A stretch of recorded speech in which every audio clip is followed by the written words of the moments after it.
Bel, kalau beda sikap nih antara Anies, Ganjar, dan kemudian Bu Megawati juga buka suara. Katanya Bu Mega ada cahaya di tengah kegelapan. Ini apa yang bisa kita cermati, Mas Iqbal?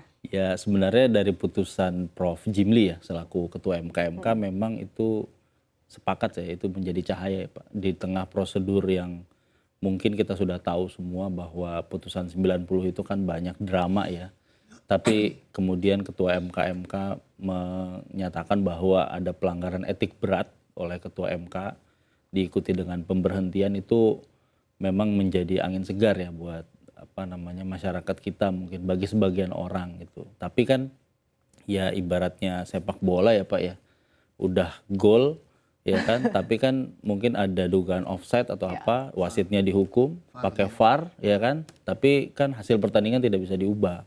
Artinya tetaplah ya Gibran tetap maju menjadi wakilnya Pak Prabowo gitu. Jadi memang kalau Bu Mega kemarin menekankan juga soal kecurangan, ini yang paling menarik sebenarnya. Ketika sosok seperti Ibu Mega udah bicara kecurangan, ini kan artinya ada tanda-tanda gitu ya. Beliau melihat ada kecurangan gitu. Ini yang sekarang menurut saya mungkin menjadi PR juga karena kan yang tadi Bang Gito juga bilang bahwa ya pemilu Indonesia ini kan juga disorot oleh investor dan kata kecurangan ini kan mau nggak mau akan berpengaruh juga terhadap legitimasi pemilu itu sendiri gitu. Walaupun kalau dari timnya Pak Prabowo bilang ini pemilu kampanye aja belum gitu kan, kok udah bicara kecurangan kan kira-kira begitu.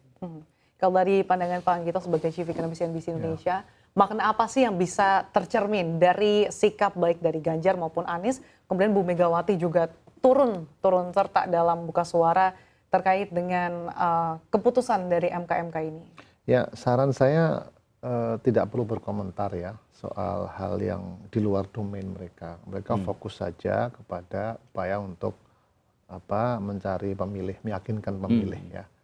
Karena apapun hasilnya, kalau itu sudah lembaga formal, ya seperti kata Mas Iqbal tadi, ya pemain sepak bola offside ternyata nggak offset gitu. Jadi gol itu kan kemarin waktu Liverpool sama siapa itu kan kedorong itu si Gabriel itu tetap aja gol gitu. Ya sudah. Skornya udah tercatat gitu ya Pak? Itu jadi hanya menjadi akademik saja gitu ya. Nanti ke depan nggak boleh gitu lagi loh ya. Nah gitu kan. Jadi sebenarnya udah menurut saya sih paslon-paslon ini fokus saja pada program. Ikuti saja. Your money, your vote gitu ya di CNBC itu saja programnya karena masih banyak pemilih-pemilih itu yang belum menentukan sikap, ya kan? Itu saja Anda manfaatkan karena kalau Anda menggugat atau mempertanyakan itu akan menjadi bumerang. Karena investor tuh nggak butuh itu, yang penting udah keputusan lembaga formalnya apa. Karena investor melihat bahwa siapapun paslonnya itu tetap pro market juga kok, nggak ada yang berbeda kok gitu ya. Yang berbeda cuman cara memimpin saja. APBN sudah diketok sampai 2025 oleh pengurus sekarang. RPJMP sudah diketok juga. RPJP juga sudah diketok. Lalu apalagi kan? Itu sudah fokusnya sudah ada. Yang penting sekarang bagaimana pemimpin itu atau paslon-paslon itu menjanjikan suatu upaya untuk mempercepat, memperbaiki prosesnya dan mensejahterakan. Kalau perlu lebih tinggi target-targetnya dibandingkan dengan rencana pemerintah gitu ya. Itu saja. Jadi Pak Ganjar menjanjikan 7%, jangan dibully dong itu. Tanyakan aja gimana cara mencapainya gitu. Pemerintah kan menjanjikan 5,5 sampai 6,1%. Ya itu sama dengan Pak Prabowo persis gitu. Tapi yang lain, kalau Pak Anies kan lebih konservatif gitu. Sampaikan saja itu saja. Jangan sampai kita terpukau dan dalam nyanyian drama yang menurut saya nggak tahu siapa yang memukul gendangnya gitu. Udah fokus saja nanti malah kontraproduktif ya Pak. Kontraproduktif malah dibalas dengan hal-hal yang nggak penting-penting gitu. Nanti mempertanyakan mengenai kepribadian ataupun track record yang sebelumnya. Udah kita menurut saya sih dan investor juga nggak mau ribut-ribut ya. Itu yang penting sekarang fokus upaya untuk mendapatkan program yang bagus dan programnya dibeli oleh para pemilih. Maksimal terlepas dari benar salah begitu yang seperti tadi Pak Gito sampaikan, mungkin move on saja ya Pak ya, nerima saja keputusan yang ada, yang penting fokus pada visi misi ketiga capres-cawapres ini. Tapi pandangan masyarakat terkait dengan kepastian hukum, apakah sejauh ini memang sudah kembali dengan adanya kepastian MK ini atau sebetulnya masih ada keraguan? Ya, sebenarnya kalau putusan MK sendiri memang tadi ya, dia menjadi, kalau kita mengutip Ibu Mega, memang menjadi cahaya ya. Tapi memang kalau untuk penegakan hukum secara keseluruhan ya kita harus lihat satu persatu ya.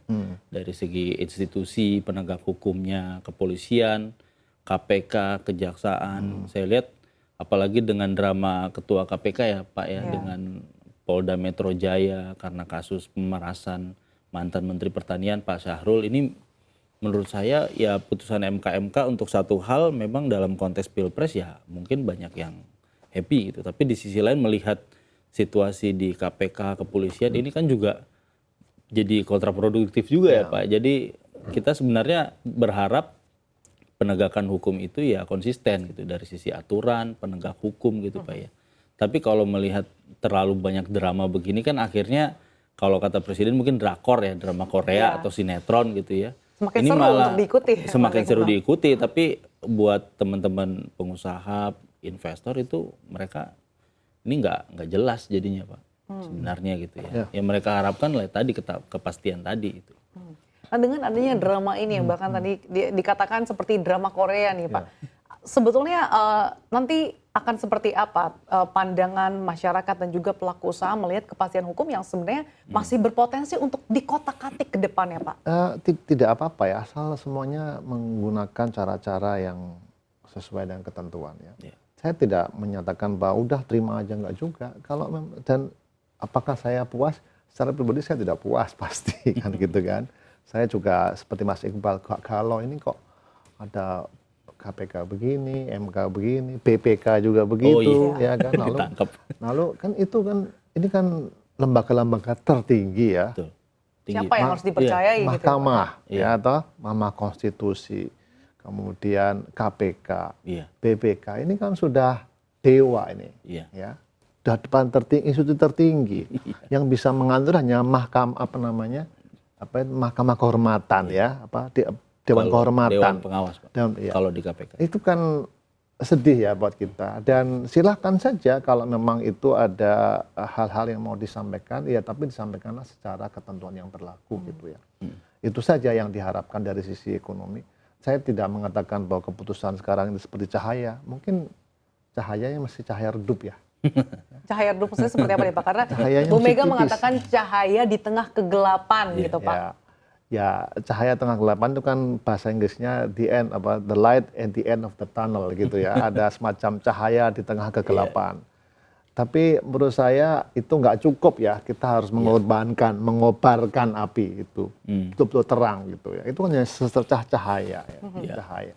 Jadi menurut saya dari sisi penegakan hukum ya kita semua prihatin ya. Tapi jangan sampai ini mengganggu pesta demokrasi yang memang kita tunggu-tunggu dan kita harapkan untuk perbaikan ekonomi Indonesia, khususnya kita ini di SCNBC, ya bisnisnya menjadi lebih favorable, iklim investasi menjadi lebih baik, investor masuk ke Indonesia tanpa ada ikatan-ikatan politik, ya, sehingga kita bisa tumbuh dengan angka 6-7% seperti yang ditargetkan dalam RPJP gitu ya. Itu saya kira silahkan menyampaikan aspirasinya sesuai dengan saluran yang formal ya. Oke, Pak Anggito, tapi kan hasil MK ini kan tentunya memberikan kesempatan bagi Gibran untuk tetap maju menjadi cawapres. Sejauh mana sih peran pemimpin muda sejauh ini dalam memimpin perekonomian dan juga imbasnya bagi perekonomian? Apakah sesignifikan itu memang membantu mendorong pertumbuhan ekonomi tanah air? Saya sih tidak mendikotomikan muda tua ya. Ya kan? Dan saya kira salah kalau kita mendikotomikan muda tua. Ya, yang penting adalah bagaimana ekonomi itu adil, merata, bisa tumbuh yang tinggi, ya. Kemudian bebas dari unsur KKN, konflik kepentingan dan sebagainya. Ya. Jadi kalau di Singapura gitu ya, saya berikan contoh negara tetangga, yang tidak ada menteri yang umurnya muda itu hampir tidak ada, karena mereka mengikuti semua proses birokrasi. Ya. Pemimpin yang matang itu pemimpin yang mengikuti proses ya. Bukan karbitan ya Pak? Bukan, enggak. Hampir. Itu saya berikan contoh Rasulullah aja. Dia jadi masa kenabian umur 40 tahun. Melalui proses yang cukup menjadi pemimpin bisnis, menjadi prosesnya keluarga. Itu luar biasa. Gemblengannya juga luar biasa. itu adalah akademik ya, tapi politik bisa Beda. bisa berbeda ya. Jadi tapi fakta itu yang kita harus terima ya. Ya. Nah kalau yang nggak terima ya jangan memilih yang bersangkutan kalau nggak Ya. terima gitu kan. Betul. Tetapi saya tidak setuju dengan dikotomi tua muda ya. Yang muda bisa berpikir seperti orang tua, yang tua bisa berpikir seperti anak muda loh. Ya. Ya.